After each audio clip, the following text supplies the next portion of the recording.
Journée marathon pour le coordonnateur politique adjoint du mouvement révolutionnaire AFC M23, en charge des questions économiques, financières et des développements, le docteur Freddy Kaniki, en même temps président de la task force multisectorielle mise en place par la haute hiérarchie du mouvement en vue de faire face à l'épidémie à virus Ebola sur l'ensemble des zones libérées. Mettant à profit son deuxième jour de travail en province et en compagnie du gouverneur Patrick Boussou-Bouangoui ainsi que d'autres hautes autorités politiques et militaires, il a effectué une visite au nouveau laboratoire de biologie moléculaire récemment installé à Bukavu. Le docteur Freddy Kaniki a inspecté les équipements des dernières générations qui y sont installés et qui permettent désormais d'effectuer les analyses des échantillons en un temps record, facilitant ainsi la prise en charge rapide et une surveillance plus accrue en cas d'alerte. Il faut dire que ce laboratoire ne concerne pas que la maladie à virus Ebola, mais également les autres maladies infectieuses et d'origine virale. D'entrée de jeu, le représentant de la haute hiérarchie a eu droit à une présentation succincte sur l'état épidémiologique de la province qui à ce jour enregistre 4 cas, dont 3 prises en charge au niveau du centre de traitement de Luiro, la zone de santé de Miti-Mouressa étant toujours considérée comme l'épicentre de l'épidémie et l'approche zonale ayant été adoptée comme méthodologie de riposte. Oui, non seulement la province est en mesure de détecter le virus, mais aussi la province a la capacité d'examiner les échantillons en une période de 6 heures, c'est-à-dire du temps de l'acceptation de l'échantillon au temps du résultat, il ne se passe seulement 6 heures. En termes d'épidémiologie, c'est un temps record où les décisions qui sont prises par l'équipe sont des décisions informées par le labo. C'est un outil d'une importance capitale dans l'effort d'arrêter la propagation de la maladie. À Niofou, la résidence officielle du gouverneur de province, le coordonnateur politique adjoint de l'AFC et les autorités de la province se sont en milieu de journée entretenus avec la conférence des chefs d'établissement d'enseignement supérieur et universitaire au Sud Kivu en vue de passer en revue l'évolution de la situation sanitaire de la province et la gravité de la maladie. L'implication du corps scientifique de la province a ainsi été sollicitée, non seulement dans le cadre de la recherche, mais surtout dans la sensibilisation communautaire pour un changement de comportement et limiter les risques de propagation de l'épidémie.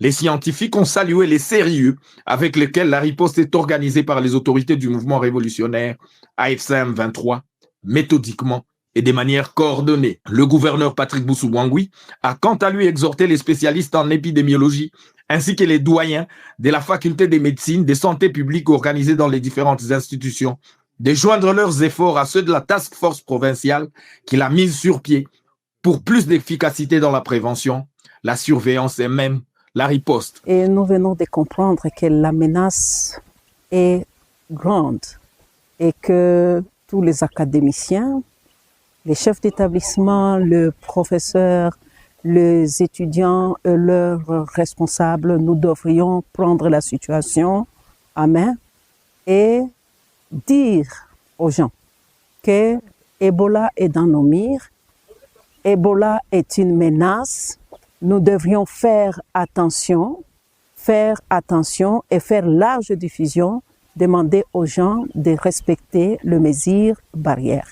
Parce que si nous ne le faisons pas, demain, ce qui est grave peut nous arriver. Freddy Kaniki et sa suite ont enfin effectué une descente sur place à Luiro pour constater les conditions de prise en charge des malades internés sur place et en isolement. Les autorités ont constaté que grâce à l'appui de Médecins sans frontières Espagne, le centre de traitement connaît également une extension en cours, en plus de celui déjà apprêté au sein des cliniques universitaires de l'UOB.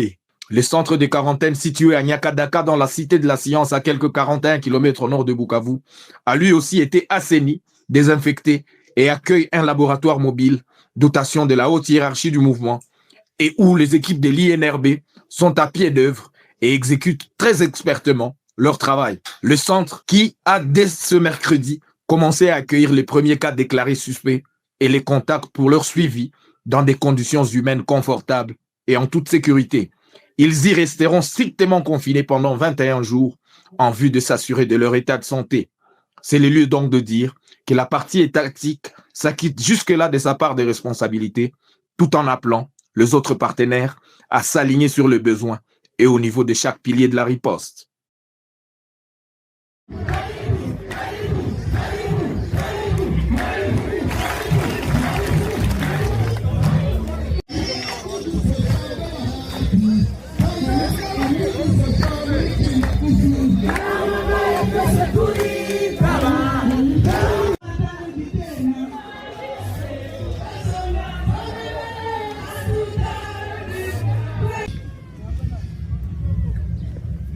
Mheshimiwa Aliwali wa Jimbo, tunakukaribisha ndani ya teritoria ya Masisi.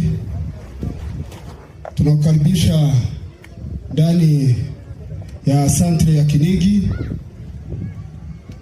Karibu sana.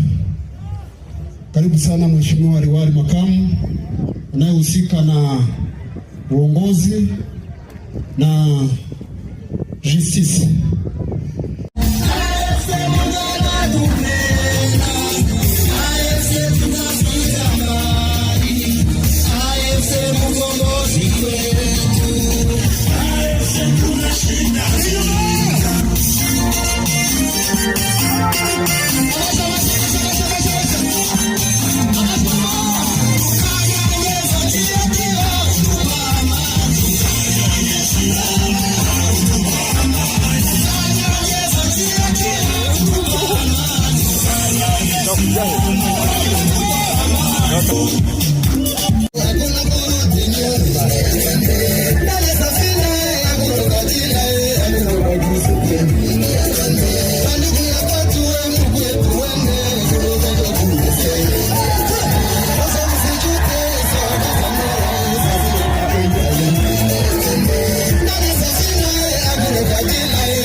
Murakomeye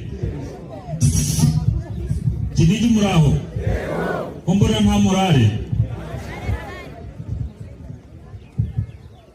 Mbere na mbere turashima Imana yabarinze, tunarashima Imana yaturinze kugira tugere hano uyu munsi. Icyo cya mbere turashima Imana yabarinze mwahuye n'ibihe bitandukanye, mwari mu kaga gakomeye, ariko Imana yarabarinze. Ntabwo ari imbaraga z'umwana w'umuntu, ahubwo ni imbaraga z'Imana. Kabiri natwe turashima Imana yadushoboje kuturinda muri iyi mihanda, kutugeza hano kugira tuze tubarebe. Population ya Kinigi leo chenye kilitufikisha hapa, niko na message tatu. Message ya kwanza, uongozi wa chama ulitutumana hapa. Message ya kwanza ni kuwashukuru. Message ya mbere yatuzanye hano ni ukubashimira kuva ku buyobozi bw'icyama kuri coordinateur militaire, coordinateur politique, batutumye nitugera ku baturage b'Ikinigi tubashimire muri intwari.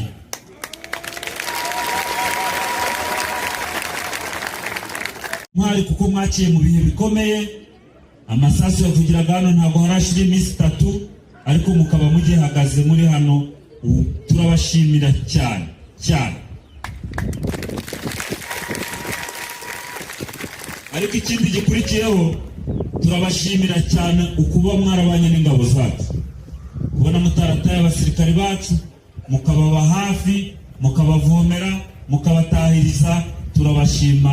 Imana ibongerera imbaraga.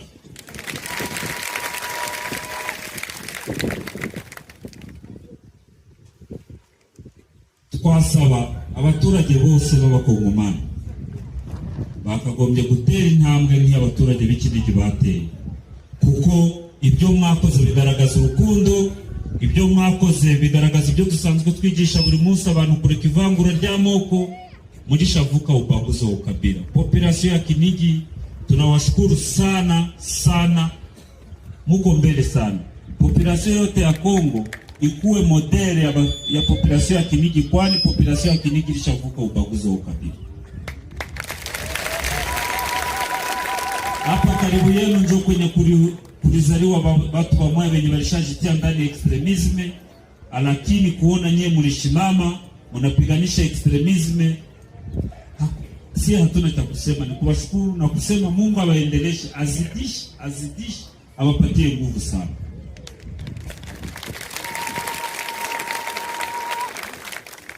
Rero mwa abaturage b'Ikinigi, ibi bintu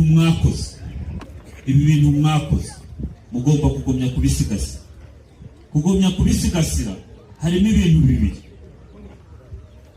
Icyambere ni ukwigisha abantu nk'uko mwabigishije, mukigisha abaturage b'aka karere kose n'undi wese utwumva, abantu bareka ivangura ry'amoko, kuko nta wahisemo ngo avuka ari ubwoko fulani. Abantu bareke ivangura ry'amoko.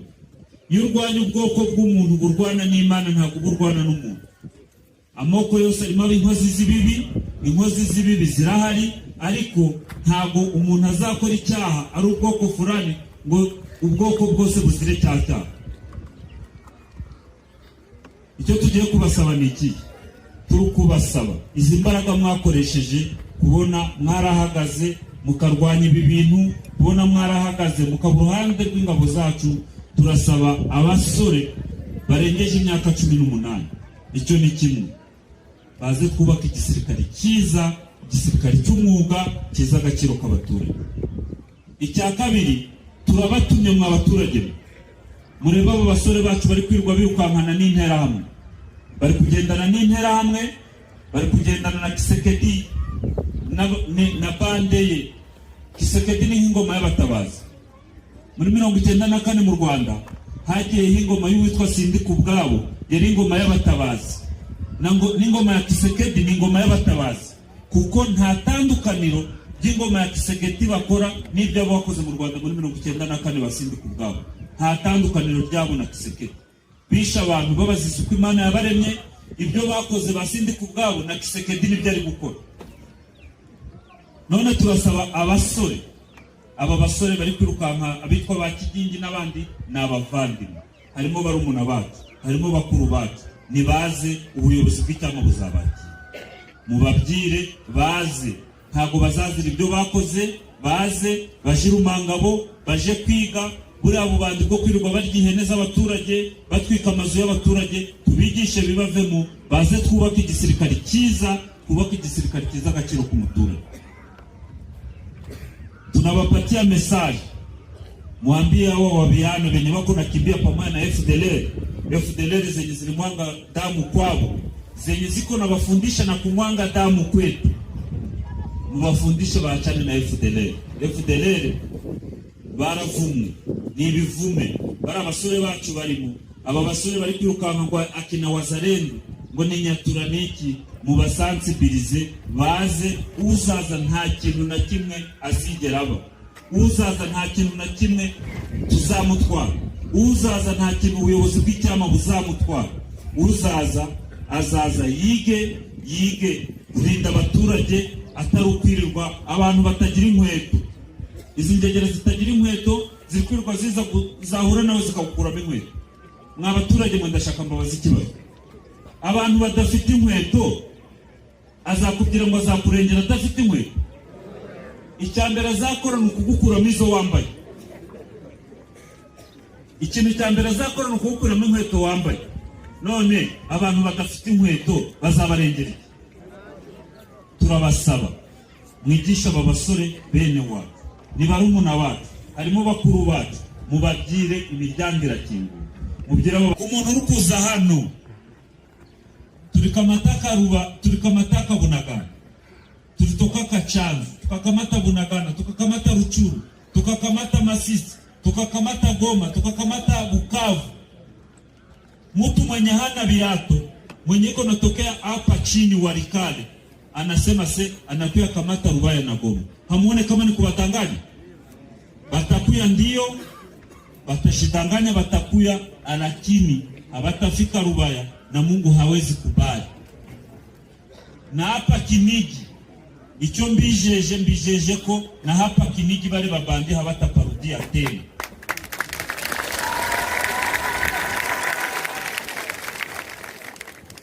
Tunaomba population ya Kinigi, hizi nguvu zenye mlitumikisha kusaidiana na jeshi yetu, muitumikishe kuambia babandi benye wako nakimbia pamoja na FDLR, benye wako nadanganyiwa na Kisekedi, bale babiana batoke mupori, mubambie tutawapokea, bakikuye tutawapokea.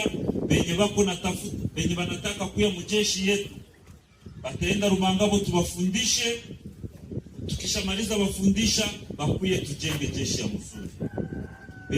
Benye habana lazima kwenda mujeshi tutabademobilize baende bayikare kwabo balime, ariko bareke kwiba ibintu by'abaturage. Icyo tutazumvikana naho nukwiba ibintu by'abaturage. Tukumvikana abaturage ba Kinigi, harande makuru ngiye kubaha. Ubu hano hanze hari uburwayi hapa inje kuko magonjwa ya Ebola murukumva mukayumva ku maradiyo, Ebola murukumva ku maradiyo, Ebola irahari. Ntihakagira umuntu babesha ko Ebola idahari. Ebola irahari kandi Ebola iri kwica abantu. Ebola iri kwica abaturage bacu Beni, iri kwica abaturage bacu Butembo, iri kwica abaturage bacu muri Ituri. Kuko ako gace mbabwiye Ebola iri kwica abantu. ADF nayo iko na uwa watu pale. ADF na babandisa wa watu ya Kisekedi wako na uwa raia yetu Beni na Butembo na Ituri, sawa ginsi Ebola nayo iko na uwa raia yetu. Sasa population yetu mupiganishe Ebola. Ebola nta muti ifite, nta rukingo ifite. Ebola iri kwica nukwirinda. Niba uhuye n'umuntu nugukaraba intoki, wirinde gusuhuza abantu. Ubu muri iki gihe nta gusuhuzanya, nugupepera. Ebola irahari, ntibakababeshe kwidahari, iri kwica. Ubigoma hari umurwayi wirwaye nubwo yakize, ariko Bukavu hari abarwayi babiri. Ebola irahari, Ebola nta muti ifite, Ebola nta rukingo ifite. Kwirinda Ebola nukutegerana n'umuntu yirwaye, nirwo rukingo rwonyine. Turukumvikana mwirinde uburwayi burahari.